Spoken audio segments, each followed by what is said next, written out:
Today? Yeah. All right, I think we'll get started. Sounds good to everyone.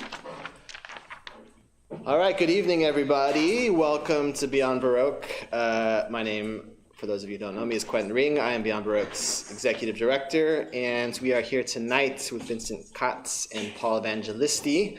They're going to read a bit for us. They're going to have a conversation. I think it's going to be a very interesting evening. I'm really excited to have them here. So let's go ahead and get into it. I did want to start by acknowledging Beyond Baroque's presence here on Tongva land. We acknowledge the wrong done to the indigenous peoples through settler colonialism, genocidal practices, and the violent dispossession of their land. And as an arts organization, Beyond Baroque is committed to uplifting indigenous writers, communities, their art, and their stories. This fall is Beyond Baroque's 55th anniversary. We are Los Angeles' oldest literary institution, and we exist to support poets, writers, and artists. We do that through workshops, readings, performances, exhibitions, archiving, and a whole number of other strange, unclassifiable events in this theater. All of what we do is centered on our commitment to expanding the artistic possibilities of language, and really just to nurturing writers, whether at the beginning of their careers, the middle, or reached a certain level of acclaim. We have about 100 events a year right here in this theater. We do have some exciting events coming up. Tomorrow we have Anna Madavi West will be releasing her new book. She'll be here in conversation with Cornel West. That should be a great program. It's pretty much at capacity already, but please, if you do come, we might be able to squeeze you in. And then later this fall, in November, we have the Southern California Poetry Festival, which brings together about 50 poets over 3 days. The first night of the festival, we will be renaming our theater here after the late Wanda Coleman. We're excited to have that program. Terrence Hayes will be here from New York, Luis Rodriguez, Seshu Foster, a number of other folks. There'll be a dedication to her. And then throughout the weekend, we have Juan Felipe Herrera, Sofia Ahilo, and a whole number of other great writers. So please come back for that. That's sort of the major event for us every year. We also have a workshop tomorrow with Barbara Font, if anybody's interested. And we have our ongoing Monday night fiction workshop and Wednesday night poetry workshop. Both of those are free. They're online. Huge number of LA's better-known poets and writers have gone through that workshop, including Paul, I think. Were you never part of the workshop? Okay.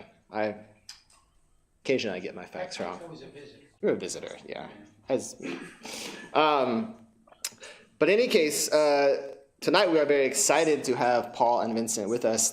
This is also kind of the end of an era. This, I believe, is the last program that we had to reschedule due to COVID.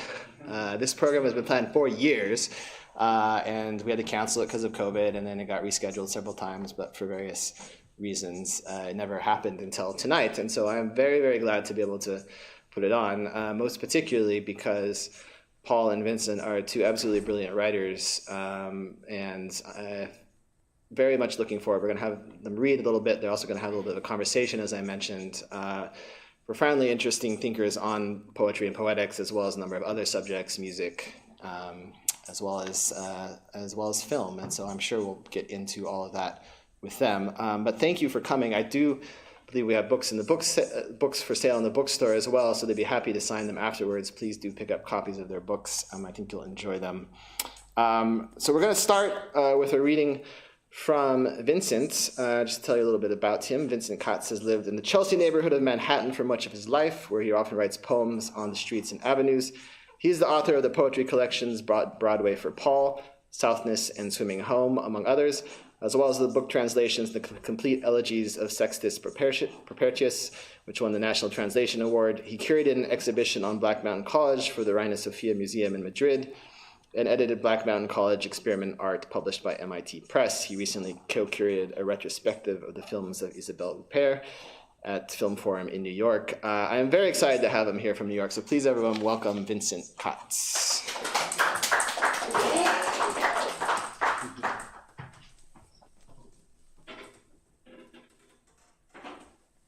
Let me get organized. Wow. You know, I was thinking somebody might ask, why someone would travel 2,445 miles to do a 20 to 25 minute poetry reading and have an answer for that.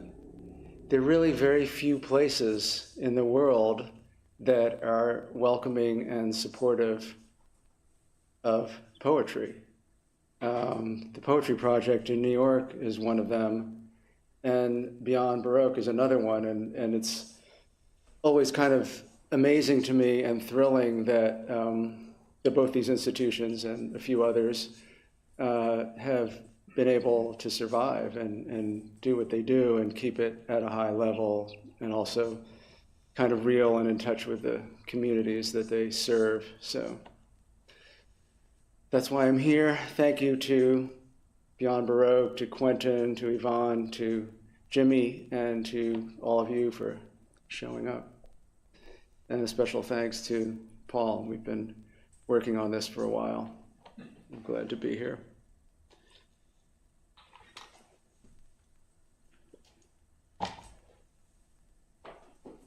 What I have here in this bag. I'm going to start out.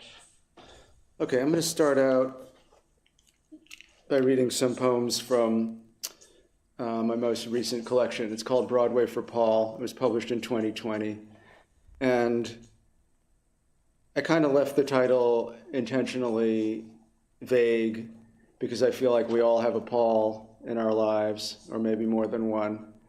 Some of these poems did, in fact, arise from visits with the painter Paul Rezica, who I believe is 96 and is still active, just had a couple of exhibitions. But anyhow, that's for the title. Walking. Looking out the window, I see a woman walk to the corner, then a man, then another man. The sidewalk is damp. It must have rained. Another man, older, slightly hunched, maybe my age, can't tell if he's got Bose headphones or a strange ear shape. He turns to enter the building opposite. No headphones, normal ear. And at that precise moment, a young woman in athletic garb bounds out of the building, starts jogging toward the river. He turns to look at her before entering. On the street, I am walking and seeing people. It is a Wednesday morning, a long way to go, but it is early, and they are girded, arrayed so as to face their challenge and rhythms of instability. There is a beauty in their openness as they walk. They are prepared, no doubt, but undefended. There's been no serious altercation yet. The day is fresh. A man carries a small dog under his coat. Another wanders near the corner, speaking incredulously to his phone.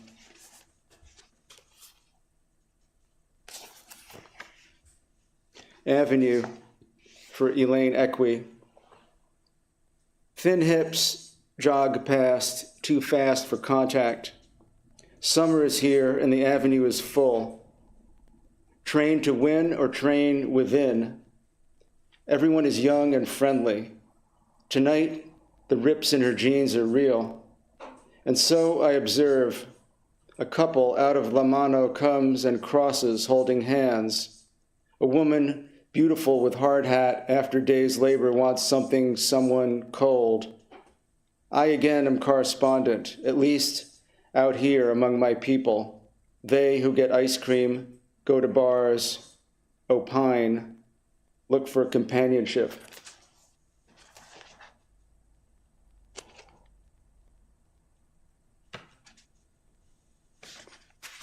This is a short section from a longer poem.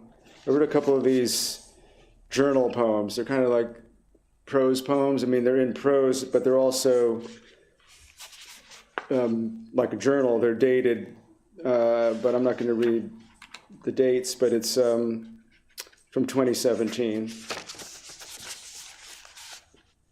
And this is just a short section. So the poem is called Autumn Days and Hours, and it's dedicated to Anne Waldman. I'm looking for a place to sit, but I'm happy on this avenue. I have no need to deviate. In fact, I'll stop right here, leaning up against this polished granite facade in the shade of its scaffolding. This morning, I saw so many people on the subway. They were all so much themselves. There was space for each, even though it was crowded. The women were dressed so colorfully, as if in honor of the last day of summer. I saw at least 2 young women with long hair still wet from the shower. There's not a cloud in the sky today. On one seat, 4 people, different ages, all on their phones. One woman, the exception, stood reading her New Yorker. And then, looking the other way, down the crowded car, I saw her. I could only see her hands. Her left held sheet music, while her right counted time on her thigh. For all of us in that moment, in that subway car by chance, in her music, which was our music too, she counted time.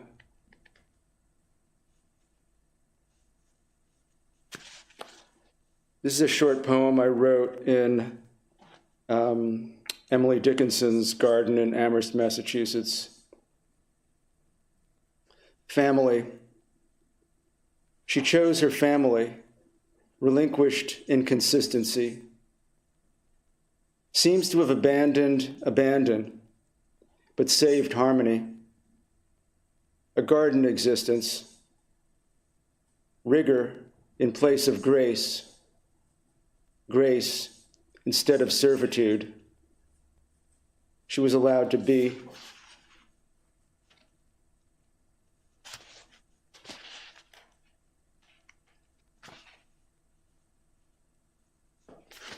Mourning for Paul. In this light, I can be the city again. In this sacred precinct at city's heart, I am known and unknown. My parents brought me here. The light on that flat prow betides warmer days, people flooding, as now this coldest day they flow. People as shields present themselves. What are those strange, antiquated figures look down on us confused? Has their ability shifted? Cafe tables in freezing light.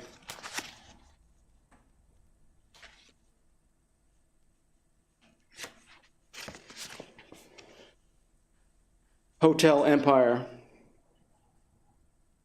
The letters in neon burn into night's walking sentry. People with thoughts, desire, walking dogs or jogging. Heading home via sidewalk. Costumes in window, self in head, transposed idea of look, of movie image. This, my city, these perfumes, these plazas, these architectures, these fountains, these babies, these dogs, this going home. Let's see.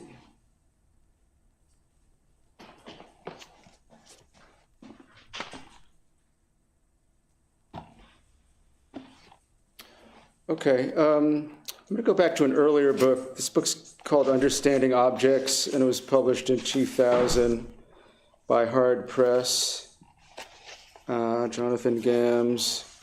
And since I feel like there's a little bit of going to be a little bit of an Italian theme running through this evening, I was looking for poems I might have written in Italy, and I found this one, a Roman poem from back in the day.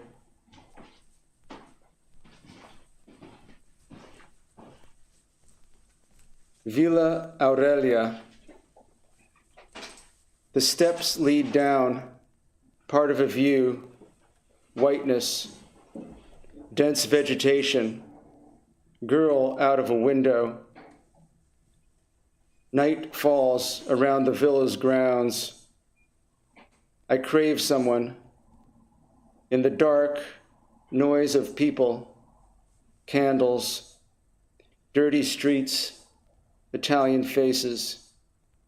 What I remember, the sluggish, huge Tiber, flying in over Ostia, many Vincenzos.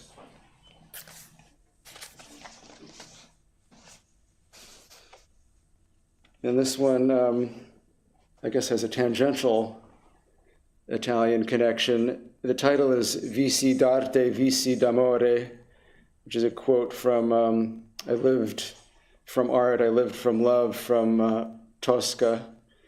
And then it has that's the title, which is a quote, and then it has an epigraph, which is also a quote, which is somehow rhymes with it, which is, and the victor is not pride, and the victor is not, which is from Jack Kerouac's Mexico City Blues. So I'll start all over again. Vici d'arte, vici d'amore, and the victor is not pride, and the victor is not. Maybe I'll call X today and tell him of Vonder's death. Those two words don't seem to go together properly, but at once I'm sitting in the Greek cafe of my past, Nico's, Upper Broadway. It's snowing. The pork is delicious. They give you apple with cinnamon gratis, that ancient sense of giving for its own sake. Of course, the past is bottled and preserved, 76th, quite different from the Cavitos. But those antique experiences, conformed to time's onslaught, are guides, stems of reason pointing upward, like New Guinea totems or Inkizi, hammered with so many shafts of desire, pensamento. The snow continues on the Galactoporico. Soon I will step into it to look for a Zauberflöte. In the movie last night, a revelation of emotion. Now the present is icing over the past. I don't know if I'll call after all. The walk home.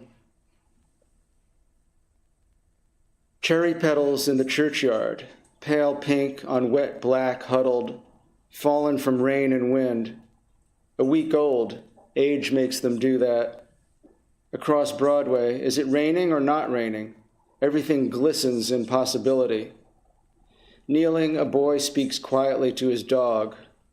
Come on, boy, let's go home. A woman crosses University, forever beautiful. Private lives lined with trees, protected by rain-caressing sidewalk. Fifth Avenue's glorious rain-stained vistas, historic arch anchoring it, in memory of Henry James and Hopper. Even pedestrian 6th looks glamorous tonight. Jefferson Market, Victorian looming presidents. Across 13th, past massive stage-lit columns, and up 7th, a song in my head that is poetry. She has always protected me, and always will.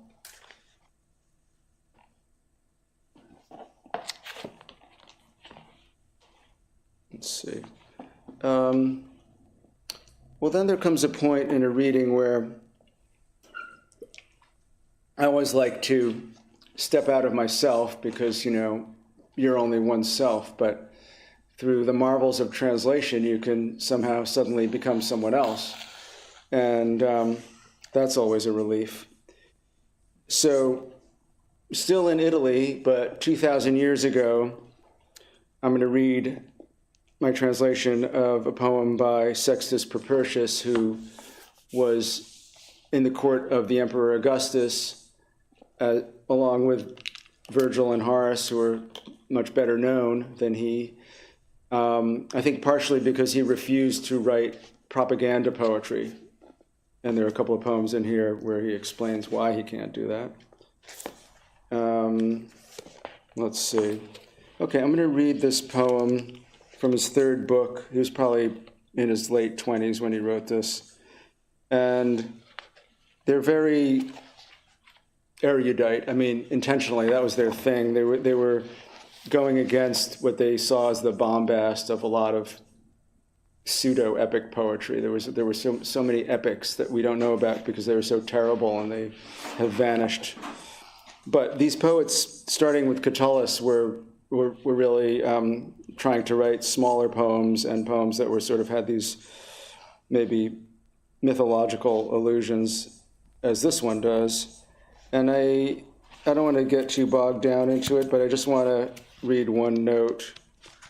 Because, I also feel like even for his audience of his time, it was kind of a game. It was like you weren't sure if you understood everything he was referring to, because he also used variants of myths and a lot of obscure allusions. I don't think he made things up, but he may have done that too.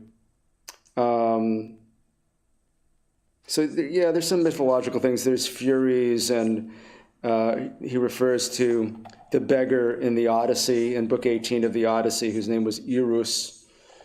But instead of saying like Eros from Ithaca, which we would recognize, he calls him Dulichian Eros. Dulichia was another island near Ithaca.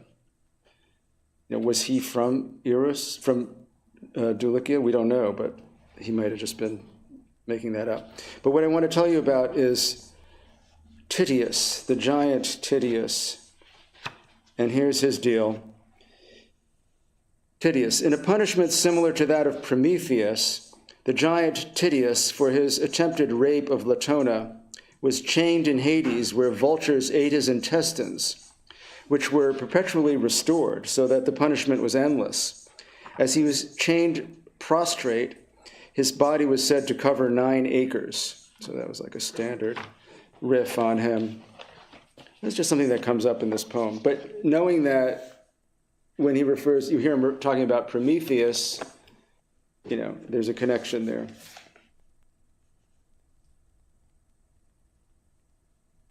And this is near the end of the 1st century BC. And I guess I'll say one more thing. He's often referring to, there was this thing where the Romans went to Parthia, which is basically where Iraq is now, and they were defeated, and they had to leave their standards. That was the thing, like they had the Roman standards that they would put in the ground that said that we own this place. But in that case, they lost their standards. They got whipped, and they just took their standards away. So there was this whole thing in his era, like we have to go back and get the standards. Love is a god of peace. We lovers venerate peace. Earnest struggles with my mistress are enough for me. Anyway, my heart can't be plucked by greed for gold. My thirst drinks not from a jeweled goblet. Campania, with its countless fertile heights, is not plowed for me. I don't sweat for bronze, Corinth, from your demise. O primal earth, poorly transformed by Prometheus, he took too little care with the heart. Artfully working out the bodies, he didn't see the mind. The right way of the spirit ought to have been a priority. Now we are tossed across the seas by storms. We seek out our enemy, and we weave new strife to old. You won't take any possessions to the waves of Acheron. You'll ride nude, you fool, on the infernal raft. Victor will be mixed with victim in the shadows. Captive Jugurtha, you will sit with the consul Marius. Lydian Croesus is next to Dulichian Eros. The ideal death comes on its fated day. I'm glad I cultivated Helicon in my first youth and joined hands in the muses' dances. I'm glad, too, I got smashed on lots of wine and always had fresh roses in my hair. When dreary age has intercepted Venus and hoary eminence besprinkles my dark hair, then let me enjoy learning the ways of nature. Which god artfully controls this sector of the universe? How he comes rising, how he sets, how the moon, its horns filled in, goes monthly back to full. How the winds rise over the sea, what Eurus snatches in his blast, and whence the perennial waters of clouds. Whether a day may come that will demolish the citadels of the earth. Why the purple rainbow drinks rainwater, or why the peaks of Peribian Pindus have trembled, and the orb of the sun has grieved in black-clothed horses, why late Bootes has driven steer and wagon, why the chorus of the Pleiades meets in dense fire. Curving, the deep sea does not gush beyond its bounds, and the full year goes round in 4 seasons, whether under the earth are God's justice and giants' torments, if Tisiphone's head rages with a black snake, and the Alcmeonian furies, and Phineus hunger, and wheels and rocks, and thirst amid the waters, Cerberus guarding the infernal cave, triple-jawed, and 9 acres is too little for Titius.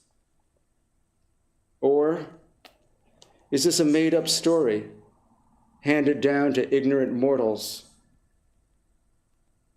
There can be no fear greater than that of death. This end of life remains for me. You, for whom war is greatest pleasure, bring Crassus' standards home.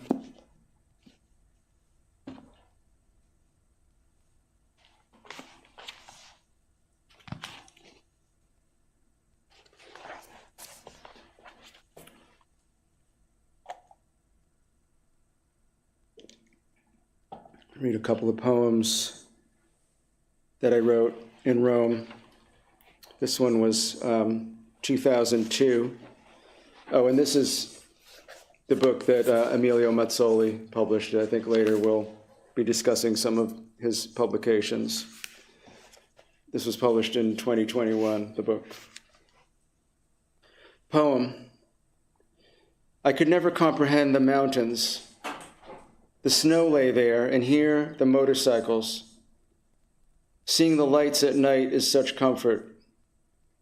Spring returns to the trees. Nature's war is won again. Man's digs in deeper. I see my own vulnerability in my son. I also see his beauty.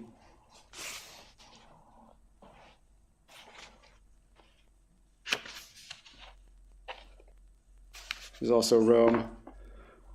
Window. This is it, right here.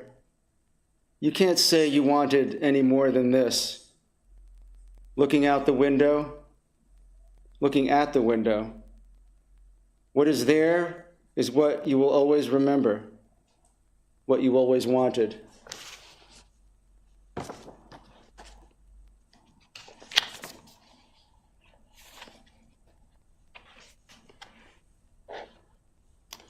And this poem is dedicated to Alessandro Twombly, the son of the painter Cy Twombly, and Alessandro is also a painter. Fecundity to Alessandro Twombly. I accept anything my children give me. Those things are kept in a special place.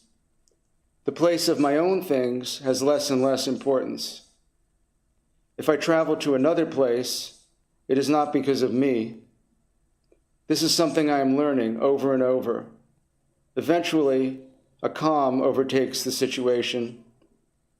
There is waiting and the move from place to place. And there is the non-moving too, the non-waiting. We are fathers, sons, and we share a sense of life as something given, something received in every moment. For example, the sun rises and causes tomatoes to ripen. The sun and the tomatoes are parts of our lives. There is no escaping the earth or the patterns we make on it. Those are the givens, and inevitable decay, weakness are parts of it, not to be shunned. One day the light will grow very weak, not the final day, but one near it. And you will realize that light too is the same, and so is its disappearance.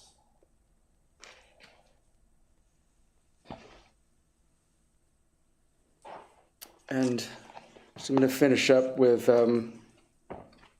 some very recent poems. These are from July till now, basically. I'll just read a few of them.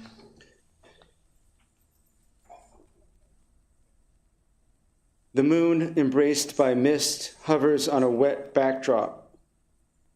The hour's arbitrary measure of a space we both inhabit.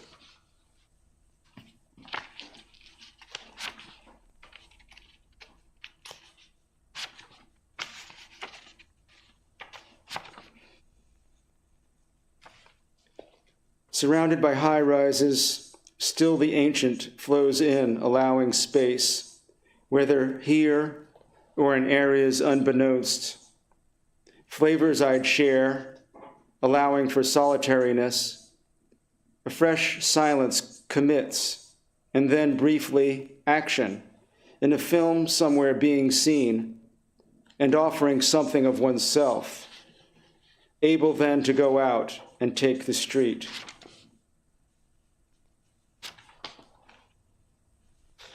Gaudy for the years. The years, they've had their play, but then now is always more real, more relevant. After so many videos, even good ones, one wants to walk, to mingle with night, warmth, unknown to other.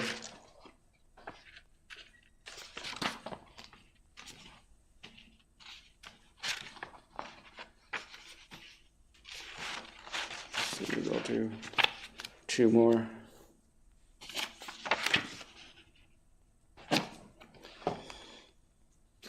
Rocks thrown by gods in combat have landed, threatening to occlude the road out, Exodus, the end of the road, the way fish shimmer and bring things to a conclusion, a focus, a certain shine in the church that was a gallery, a focus of faces, intellectual laughter, and then exhaustion, but still mourning, the setting up what is necessary, even if it will also be necessary to take it down each evening, a continual setting up and breaking down.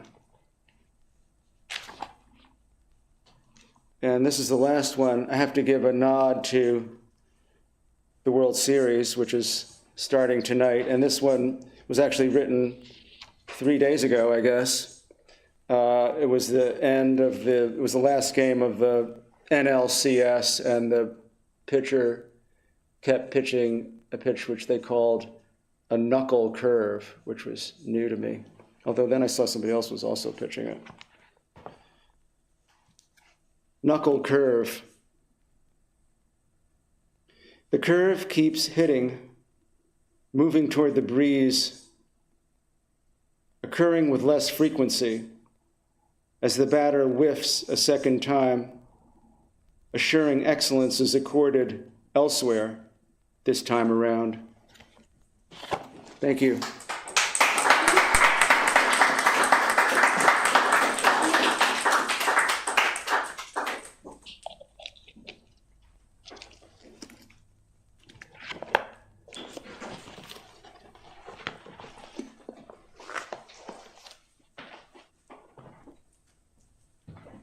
Thank you, Vincent. I think your phone is here.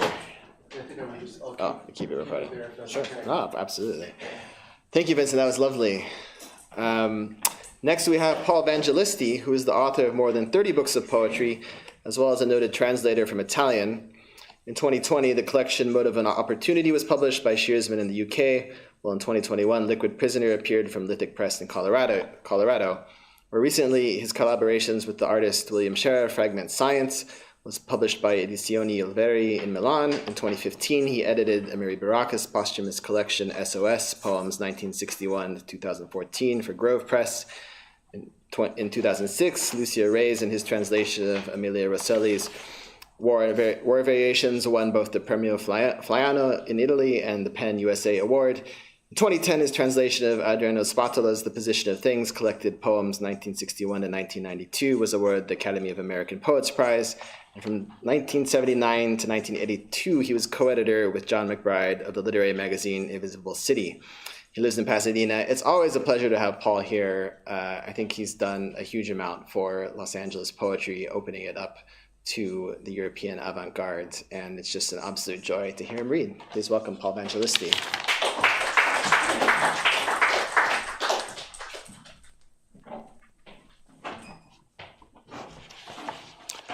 I'll leave the mic here. You can hear. Okay. I don't have to bring it up. All right. Yes, thank you, Quentin. And thank you, Vincent. It's been a long time. We've corresponded over, at least 10 years, if not longer, and wrote emails and chatted on the phone, and today we met each other. I'm going to read from two sequences. The first is the book that's for sale over there. It's called Fragment Science, or Tecnici del Bianco, meaning technicians of white space. And the book, as you can see, if you look at it over there, has a lot of white space. And the art by William Zera has a lot of white space. And the whole notion of the book is based on white space and silence, okay? And I guess, just put it bluntly, it's an old man's book. We had an idea that we would have, the publisher had this idea that we would have it selling it in Italy, and we'd have pictures, commercial of older people on the trains and buses reading the book, and say, a book for your old age. Anyway, and I'll just read this sequence. Almonds and shoots of dreamy blossoms, morning warms these few sounds. Why here?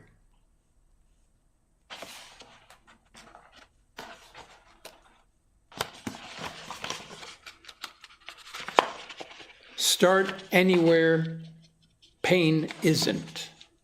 Patches of shivering palms blush afternoons. Rock at the end of stone, stone at the end of rock, green, green water, forcing a hole in time clean through.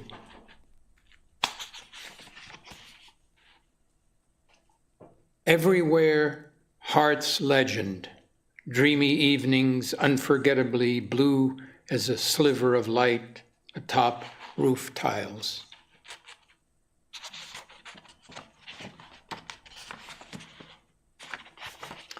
Aging wears on clowns, falling down and getting up, no funnier than a shameless trust in endings. New palm fronds beyond this glass, black crested's back, flitting unnamed from roof to balcony to palm. Small bird, smaller hopes, hop and comfort outside window at dusk.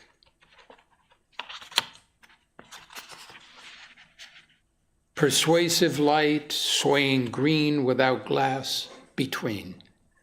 Breeze picking up, cannot but be impossibly white space glistening round. Morning body to wash, call the dentist, make another cup of coffee, or mind the place of wind on canyon face, fast water upstream. Night's body inching past to the bright hush, clattering knives and forks and plates as the morning has me.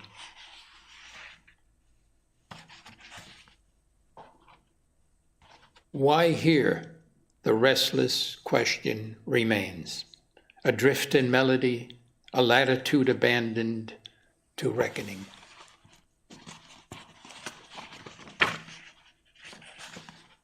This evening, a rustling cloud and too many pages, bound and ordered, failing to silence. Things, inside things, now entirely of their own. A sound lingers, not yet July, fluttering and disappointed or stale enough to abandon? No ideas, but furious green thoughts bound to sleep, slipping out the door while not yet light. A place imaginary as much else, whispering to wake from. Easy, old friend, not so simple as it once was.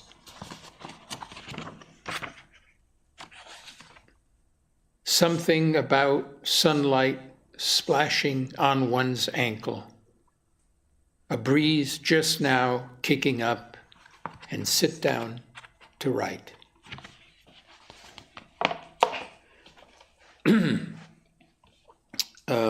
I should add that Technicians of White Space refers to 19th and early 20th century print shops in Europe where there was a specialist who was the technician of white space. He would or she would make sure on each page of the book right before it went to press that there was sufficient empty space.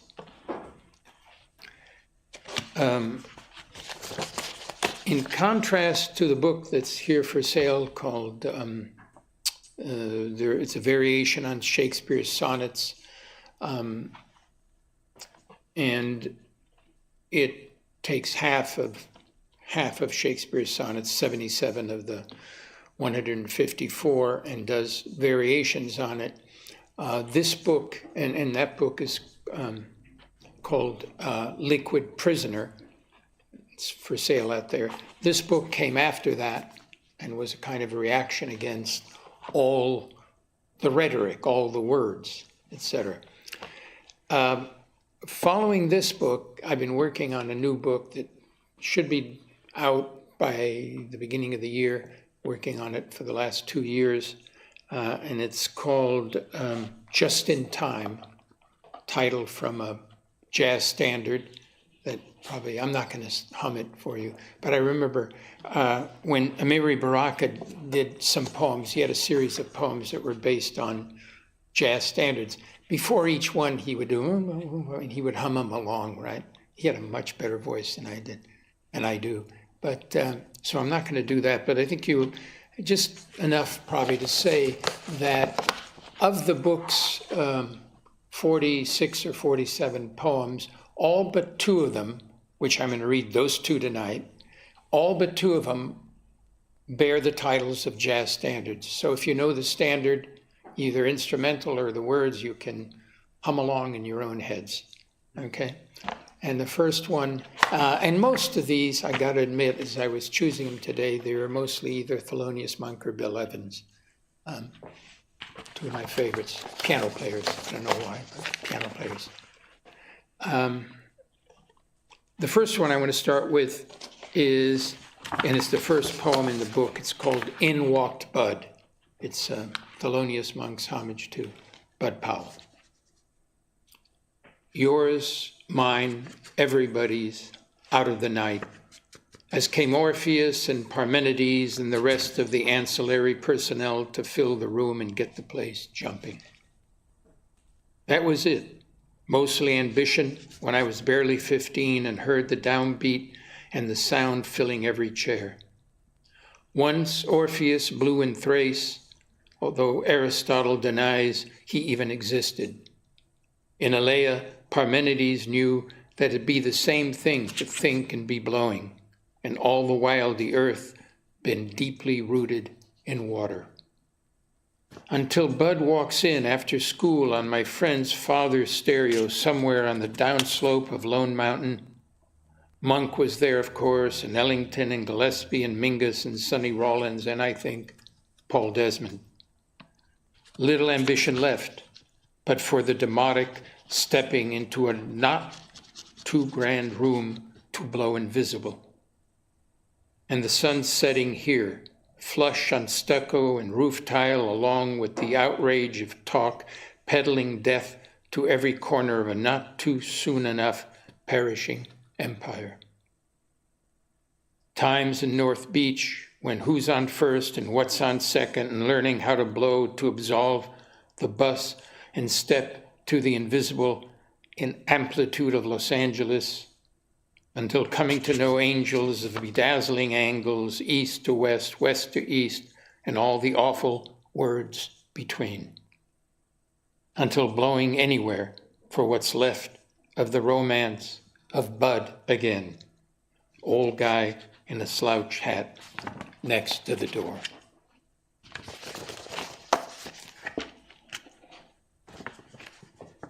Another monk composition, Well, You Needn't. Well, you needn't or couldn't or wouldn't be leaving just now.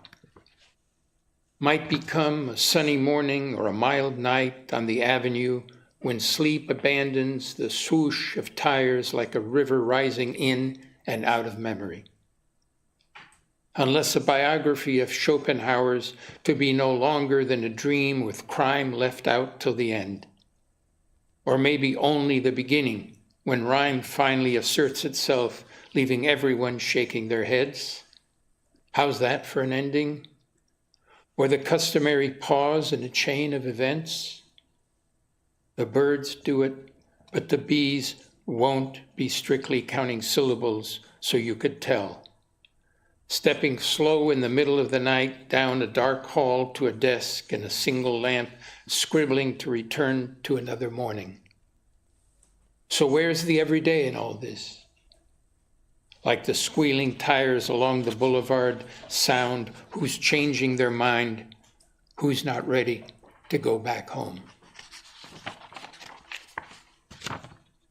My foolish heart.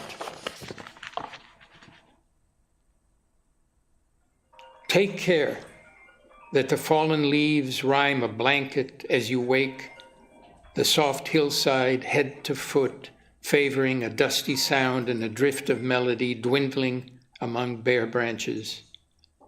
A dizzy relief of red, brown, yellow, and ochre.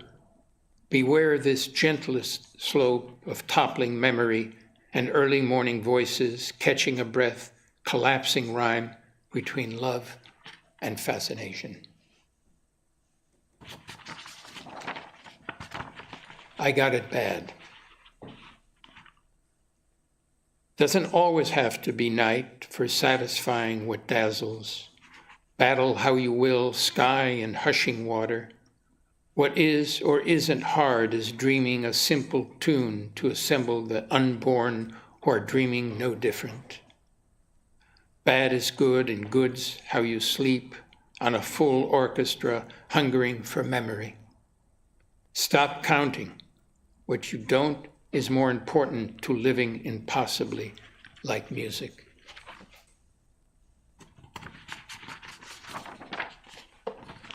Zigzag. Early morning adagio along notebook pages. Count 10s or 11s to come to a fork in the road and take it. Inhale and return to singing. Exhale, and unwavering as the tune turning wide is what slips under the right hand, pausing before beggaring the question on its way. Inhale, 1, 2, 3, 4, 5. Exhale, 1, 2, 3, 4, 5. Here and there, wanting what you haven't. Being, says the old book, brings the river whispering to the trees that it's all trees, and trees to the river that it's all river.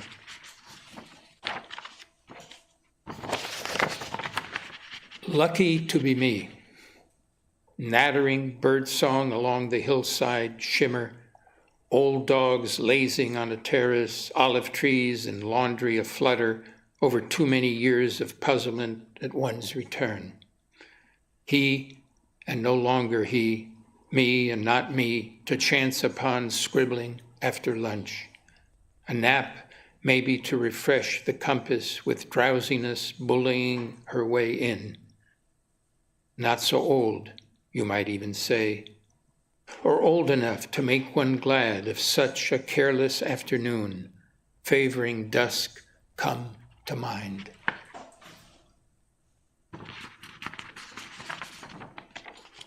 Silence of philosophy.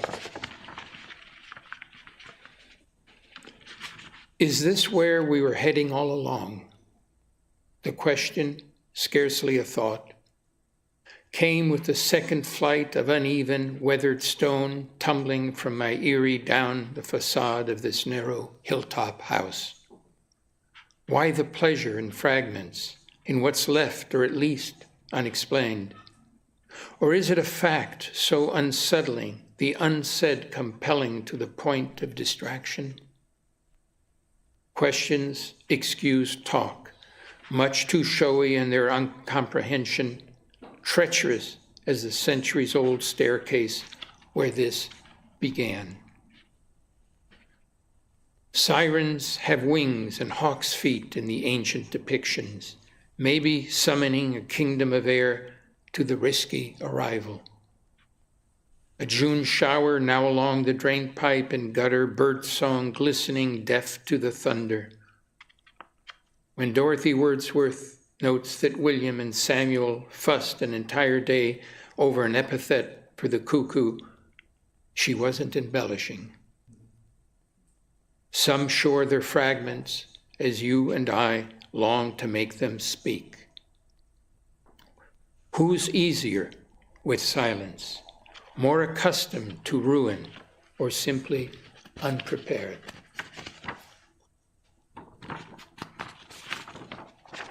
And the last poem is called Forgiving. Notice the last two are not jazz standards. No one remembers how or why, only a word like all the rest, as if what's outside the window is yourself, a lengthening silence and contrapuntal greens and cloudy blues and birds aflutter. Who knows too much or not enough? Gentlest rain on the hillside, birdsong bringing on the dusk and rain, gutters keeping the tune. A good many lost and lost again in the morning light and ever-loudening bird calls leaving the sky even deeper. Why, oh why does the silence not answer? Crow call with sunlight almost at the door. Although we cannot turn again, linger with me on the worn stone, surveying the depthless blue and hush of greeny hilltops between this doorway and the sea. Thank you.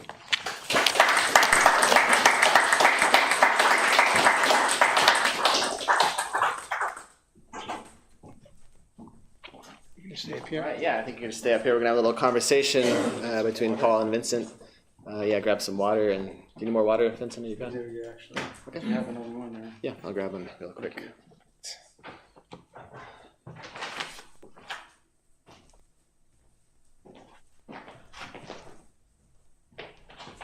It's a nice sofa for us. Oh, the clutch, yeah.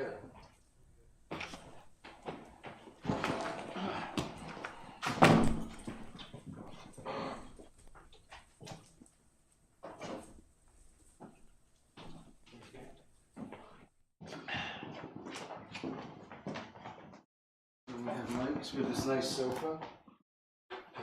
There we are. We're on. We're on. And wow, that was great. I really enjoyed those different sets. They were kind of like, but had in common like a very conscious attitude towards rhythm. And I liked the idea of, what was it called? The technician of white The space. technicians of white space. I mean, I'm very into space on pages of poetry, and I guess you are too. Maybe we could talk about that. Let's talk about space Yeah, well, and poetry. that came from Roland Barthes' Writing Degree Zero. I'm reading along, and there's a section where he goes on and on about, I think it's Bachelard or one of the French older critics, about empty space and a friend of mine stopped me on the street, and I was chatting with a bunch of people at a cafe, and he stopped me on the street a few days later and said that that bit by Roland Barthes was referring to, in fact, these people who haunted or worked in print shops all over Europe in the 19th and 20th centuries, where the white space was so important of the composition on the page. They gave the final okay to each page. And then my friend had a stroke. Well, so we came up with a title for this event, which was a little bit tongue-in-cheek, but a little bit serious, we called it Urbanity's Hounds.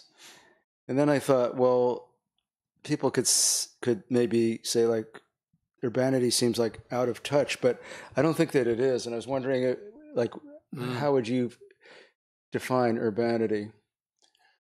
Yeah, that's...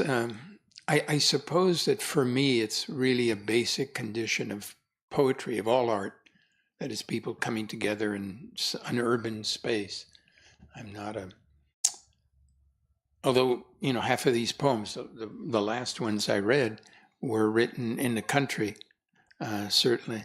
To me, the city is a condition, however it's configured, is a condition of poetry.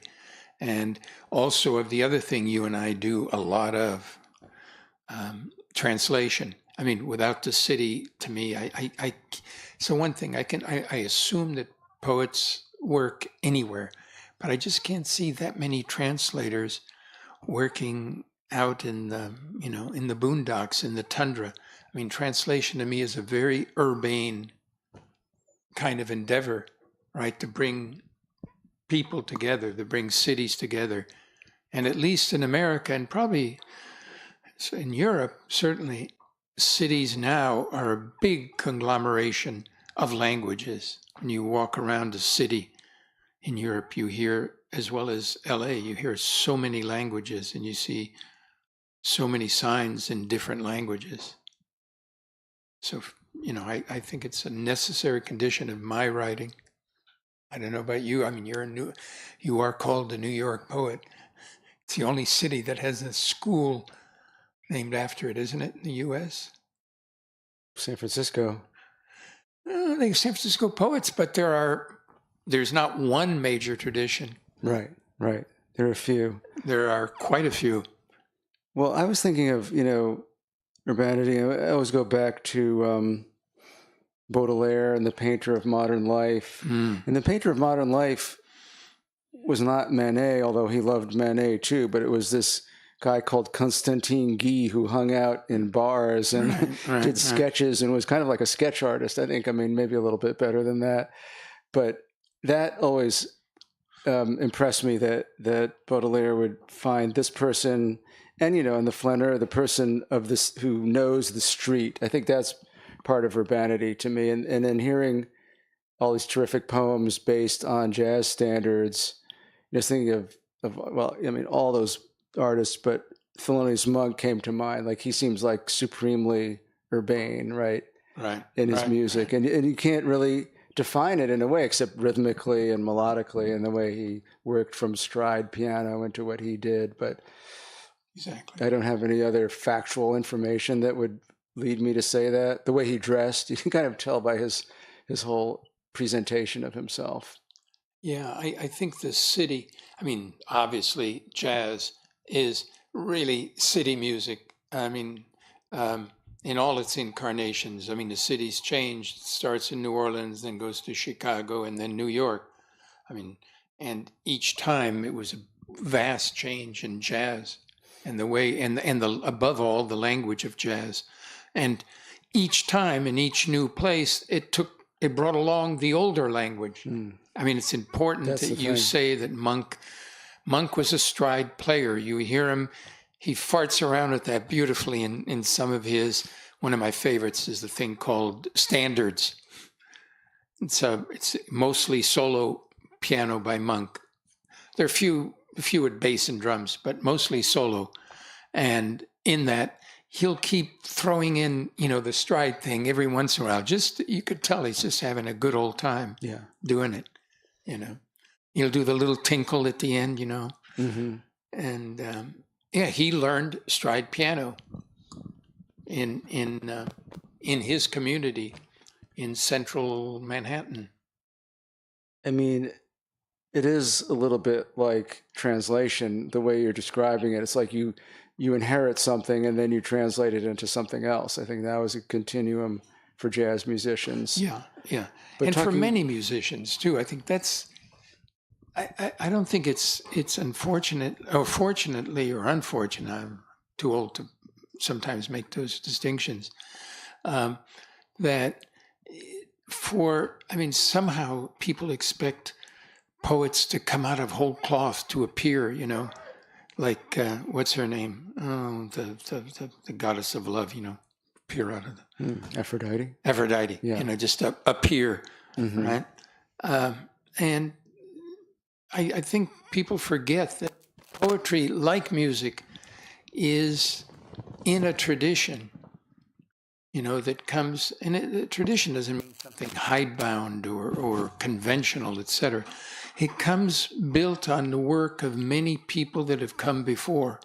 As far back as the musician or poet, he or she chooses to go. That's the beauty of it. Orpheus, as you say.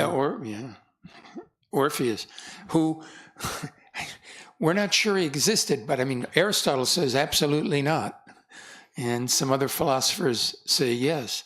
But the beauty is that whatever Orpheus did, that whole idea of, that you could play to stones or trees and make them weep with your poetry is, I've never done it, but I hear people can do it. I think it can be done. Yeah, definitely.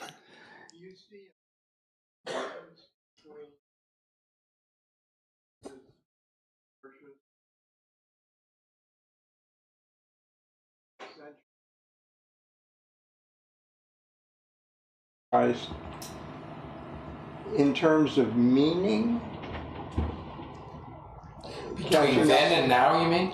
Yeah. It's hard to, I one time in my life I could read the Latin. I can't do it anymore. But there are two great, one is a pseudo-translation on purpose by Ezra Pound called Homage to Sextus Propertius, right? And there's his very, very fine translations. Latin is really hard to translate, gang. I luckily have translated Italian and 3 books of French with the author in French, and they're infinitely easier Italian. Latin is so hard for many, many reasons. It's not an embellished language. Greek, people claim, I know you know Greek, or people I know translate, say it's easier to translate or more fun to translate than Latin. I think people just have preferences or aptitudes or tendencies, like for one or the other. Yeah, but his Propertius translation, it's hard to answer your question because they eliminate that time, space. Yeah, so I have kind of a classical education, so I know the allusions, right? I didn't know the 9-acre guy, but I knew, the thing about the flag, the banners left in But I feel like, Persia. Aram, you maybe I'm hearing in your question something about, the contemporaneity of Roman poets, which I think is something I feel, and I think a lot of readers of our era are attracted to them because they feel very contemporary. And part of that, in Propertius's case, he has all these allusions, which are pretty funny and fancy, as I said. But then he has this very casual, down-to-earth, normal conversational language that sounds like Frank O'Hara or something. Or, Catullus and stuff. Catullus. Yeah. But, Zukowski said, defining poetry, that it had as lower limit speech and upper limit music. Good definition. And somehow it all occurs somewhere in that spectrum. But a listening to what you read, especially the jazz-oriented pieces. I mean, the titles alone are amazing. I think the musical titles are just maybe the greatest titles ever. But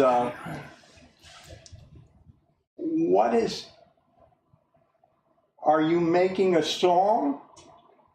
Is that what this is? Or are you, Frank O'Hara or Catullus are in a social arena, Right. and commenting on it, Mm-hmm. and making stories and jokes and puns, but a lot of this seems to involve silence. Mm-hmm. And I love the way you keep approaching the end, Yeah, I mean, the silence is there. I mean, I recently read, and it's a wonderful definition, Zukowski's, of sort of the limits of poetry, the way it moves back and forth. But I've always, especially the last probably 10 or 15 years now, been taken by a man, one of the few people I've translated from French. He's an Algerian poet, Mohammed Deeb, novelist and poet. And he called poetry, and this is his particularly North African prejudice, but he called poetry silent music. He said, if you take when you take the notes out, it's what you have left of music. Whatever that, I mean, it's fair. He used to make rugs. He was a rug weaver. He was trained to weave rugs and all that. And those are supposedly in his tradition music also, right? Mm-hmm. And all poetry, I feel like, started with music, and then it got separated somewhere along the way. And so it has music in it. It's musical, but it's a little bit. It can be, in some cases, a little bit dry. Like it can lose touch with its musicality, and I feel like that's the challenge. And musicality and sociality, I feel like, go together somehow. It's not a one-to-one correspondence, but I feel like being around other people, hearing other people, riffing off of them. Well, that's something that musicians do all the time, right? And poets, writers, being a writer is pretty solitary a lot of the time. yeah, less so.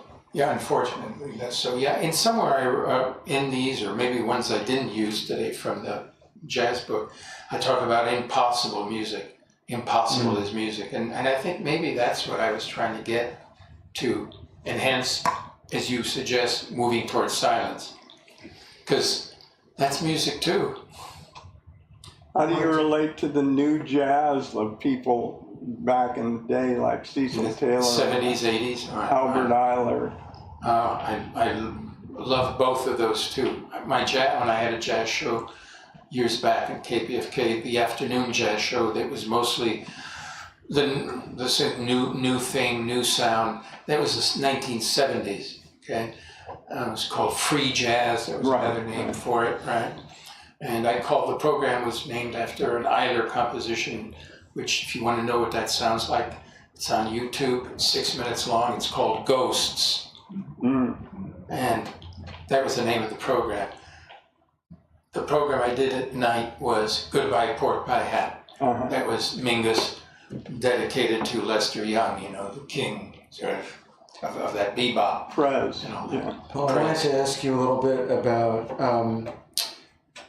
your role as an editor, because I feel like, as we said, being a poet can be very solitary, but one way, there's ways of gathering. One way is a place like this, a venue, to hear poetry aloud and bring back some of its sound and its musicality to people.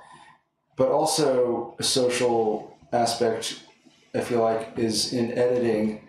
And you've been so prolific in that. You edited anthology of LA poets with Charles Bukowski and Neil Tchaikovsky and several others. And then you, one of my favorite books, now that I discovered it, LA Exile. Yeah, my absolute favorite. Oh my God. If you guys have not read this book, you got to run out It's of it. available on Amazon at half the price, I mean, way cheaper than when it came out. The theory, the idea of it is like, well, what it says in the book is like no one comes to LA to be a writer, but people come to do other things, such as work for the movies.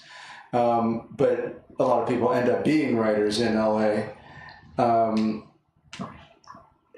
But my overall question, and then there's your work with Baroque. So it's still wide-ranging and multiple. Baroque, I'm sorry, what? Julia Nicolai, Spatola Baroque. Okay.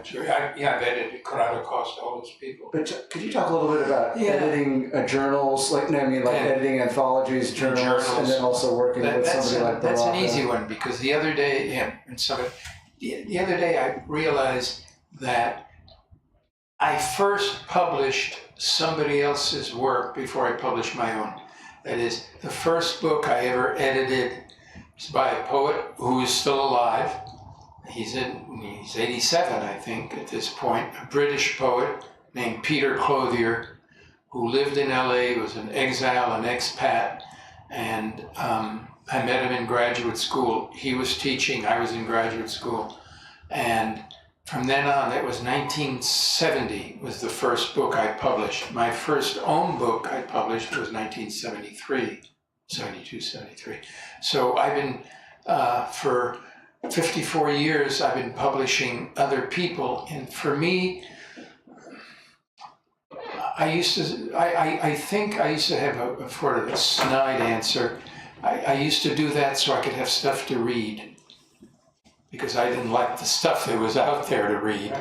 One way to put it, but that's a little bit. It's a little bit of you do get to project your viewpoint of what's interesting out there, right? But also to create what we're talking about here as urban dogs, right? To create a community wherever it is. Like, tonight, our publisher in Italy, he called me today and he said, "Oh, how was the reading last night?" I said, "It's tonight." And he said, "Oh, well, I have my secretary, he's a gallerist also, is recording it. So he's going to listen to this tomorrow." And send him a message in Italian right now. Yeah. Emilio, ci pensiamo molto a te. Ciao, Emilio. Un abbraccio. Anyway, so, and I think that's what it was for, because I never liked the attitude of the poet sitting somewhere in some godforsaken place scribbling away. I do that now. It's called Pasadena, but I always wanted, since there is it's so difficult to have an audience for poetry. And in one way, you have to, I guess as a poet, you have to be careful, because I guess it'd be too easy to write to an audience in a certain way. So I like the idea of creating an audience that's nowhere. My first magazine that I edited with my friend John McBride, not by accident, and this is 1 year before Calvino's book, it's called Invisible City. And that was, to me, the ideal audience for poetry. An invisible city. How did you meet Bukowski, and how was it to work with him? Oh, I met Bukowski. I met Bukowski through a great writer, John Thomas. That was his pseudonym. His name was really John Thomas Idlet, so you can see why he got rid of the last name. And he brought me over to Bukowski's one night, and there was Neely and Hank, as we called him. And we met, and then I started hanging out with him alone, and et cetera. He's telling me about his career. And then when we edited the LA anthology, we came up with an LA, it's literally LA anthology of poetry. And there are poets in it. And it ends in the intro Bukowski says in his intro, and the price of the book, if you look at it, which is now ridiculously, it's worth too much, ridiculous amount of money. It's $288. The price of the book is $288 because our model was those first discount stores, and the first one in LA was called Zodi's. If any of you remember Zodi's from the 70s, 60s, and 70s. And it ends, meet you at Zodi's, the introduction. And the point was that I brought work of a certain kind from people that I admired, certain kind of poets. Bukowski brought work from poets he admired. All his were younger than him, mine were my age and older. And I read his, he read mine. He took mine and he threw it in the garbage. I read his, I got up and I realized what he wanted. Neely stayed out of it. I threw it in the garbage and we went out and got another 6 back, and then we pulled them out we put the garbage cans in the middle of the room, and we slowly took things out of the garbage can and read them and chose the anthology. But our tastes were extremely different. And that's what I'm wondering about, like how you could collaborate. And it sounds like you found a methodology which we should, transmit to future editors.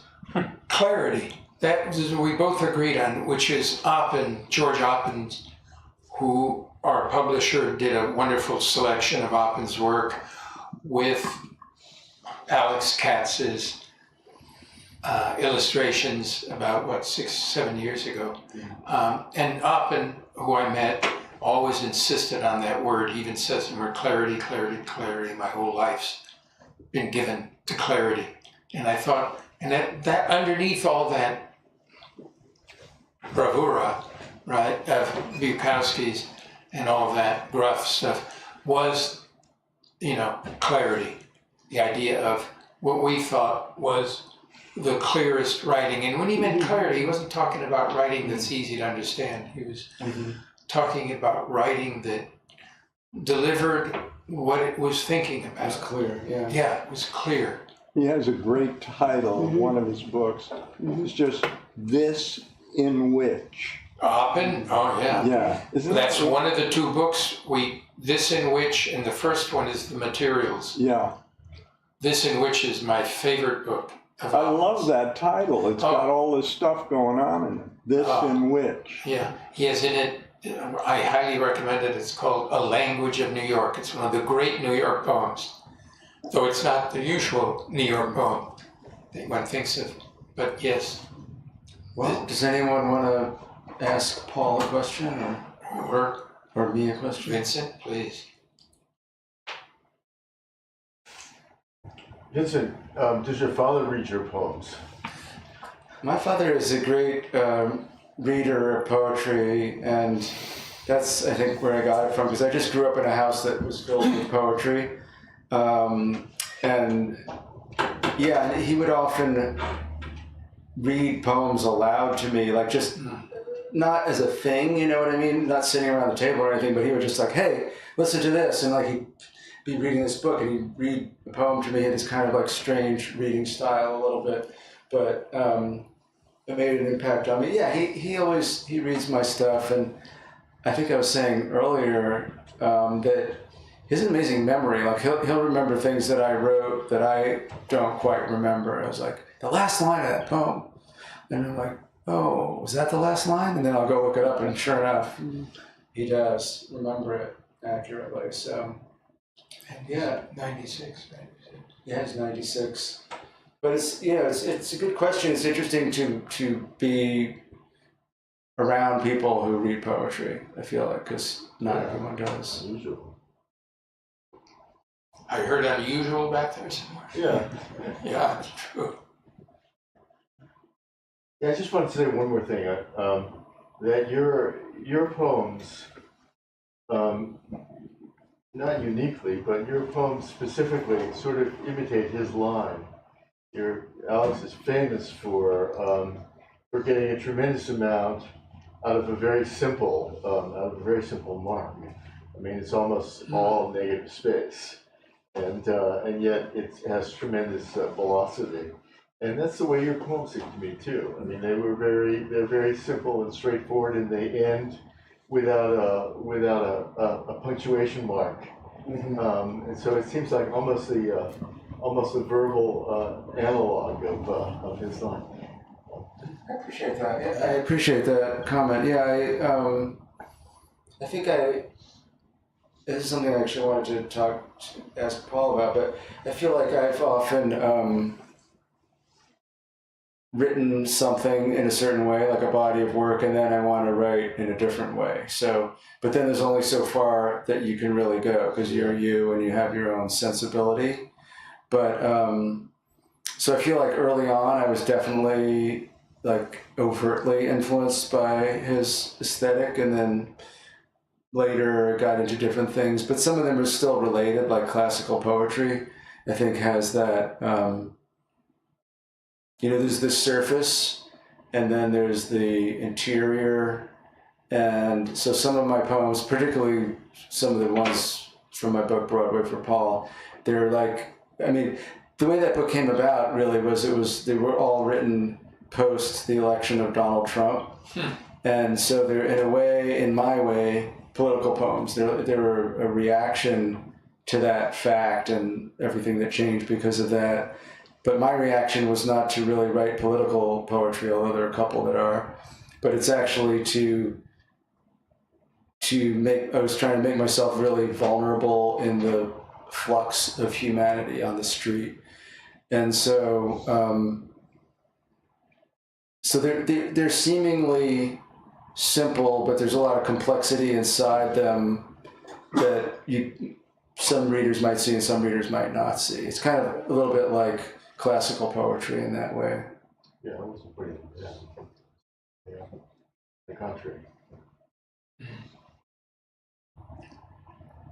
Any other questions? Well, speaking of growing up with poetry, Emil Schneemann, who's here, the son of George Schneemann, you had, I don't know if you want to talk at all, but you grew up among so many poets, and Ted Berrigan and Ron Padgett and Jim Carroll and many others. I mean, I just think it's a unique experience to grow up around poets. It's true. It's one of a kind. I've lived here for 32 years, and most people just don't relate. You tell them about where you grew up and how you grew up, and they're just wide-eyed, and it was a rich life and a rich childhood. Yeah, that's for sure. You're lucky. Yeah. Yeah, it's not a question, but I had the great privilege to sit in this room about 8 years ago and listen to Mary Baraka read his poetry. And that was really a moving experience. I think he was probably reading SOS, I don't remember. Yeah. Right now, but he had such a presence, and nobody said a word. Nobody dared say a word while he was speaking. And, I think everyone who was here had the same feeling I did about his impact and the great quality of his poetry. Did he make that title, or did somebody else That's a poem, right?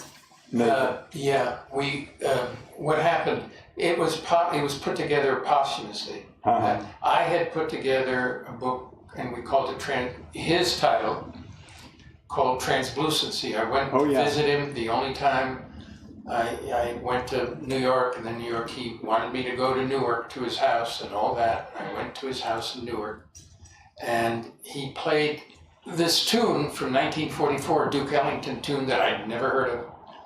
And he had an old LP, and he said, "What about this for the title?"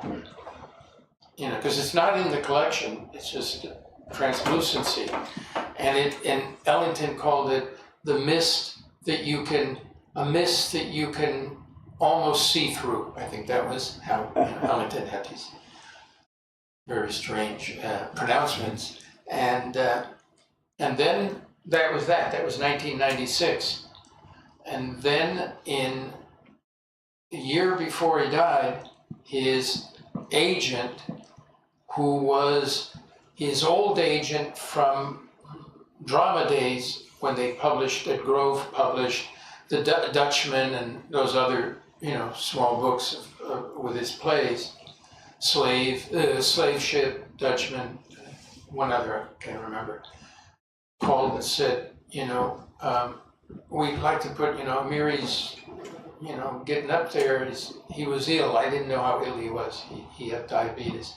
And he said, we really like to pitch a book, and nobody wanted, he pitched it, he's a New York agent. He pitched it around town, and nobody touched it with a 10-foot pole, right? Before he died. For all kinds of reasons. I don't have time to go into, but all sorts of odd reasons. And then he died, and within a week, he was on the phone to me, and he said, one of the editors, he wouldn't give it to the one he originally pitched it to, won't mention the editor, major editor, but Grove came to him, 3 or 4 editors came to him several days after he died and said, you want to do that book? And the family, so I chose all the poems I had originally from Translucency, so I'd already done a selected, and then the family sent me about 400 pages of manuscripts of stuff he'd written from 97 to 213, and I chose 100 pages from that. And the editor and I and the agent, we kicked it around, and I think we ended up calling it SOS. It's a great title. It is, isn't it? It's one of the late poems. Is it? Yeah. Yeah. Fantastic. Yeah, he didn't choose that.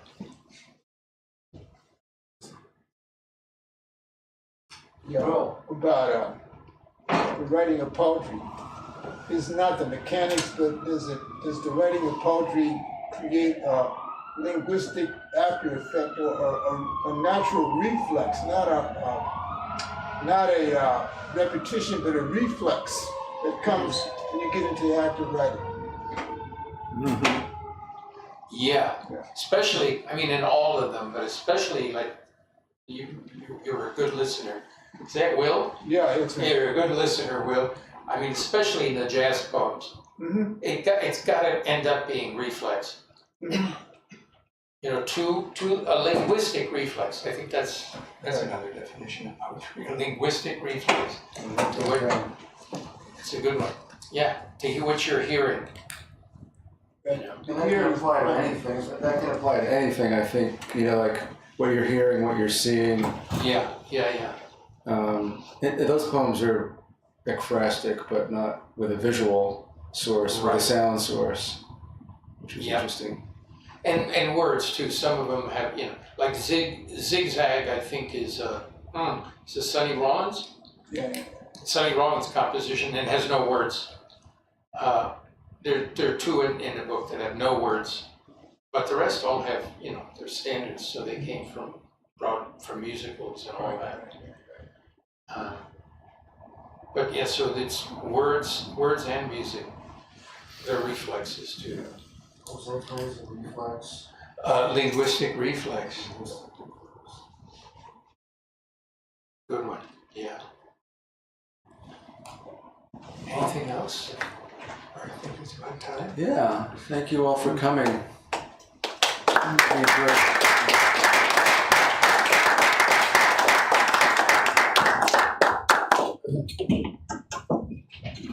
Feel free to stick around, have some drinks, buy some books. I think all of us would happily sign them. So thanks for coming.